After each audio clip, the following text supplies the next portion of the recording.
Ils ont choisi de manifester au son des sifflets et des sirènes d'ambulance, comme pour marquer l'urgence de leur lutte contre Ebola, ses difficultés et ses dangers aussi.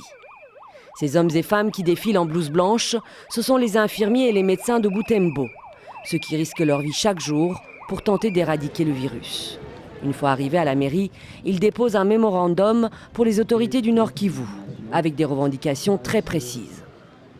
Nous demandons aux autorités politico-administratives, le président de la République à travers le maire de Butembo, de garantir notre sécurité et celle des agents de riposte, de diligenter une enquête et enfin d'octroyer une prime de risque à tout le personnel soignant.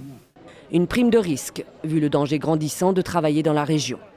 Depuis 3 mois, les centres de traitement d'Ebola sont régulièrement pris pour cible, attaqués et incendiés par des groupes armés qui n'hésitent pas à tuer le personnel de santé.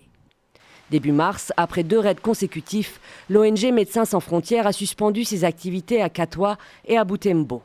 Depuis cette date, le nombre de décès et de cas avérés a nettement augmenté. Cette série d'attaques complique encore davantage le travail des équipes anti-Ebola, déjà confrontées à la résistance d'une partie de la population qui vit dans le déni de la maladie. Lors de la dernière attaque en date, vendredi, c'est un expert de l'Organisation mondiale de la santé qui a été assassiné. Si rien n'est fait, les médecins de Butembo menacent de déclencher une grève totale dans toutes les zones concernées.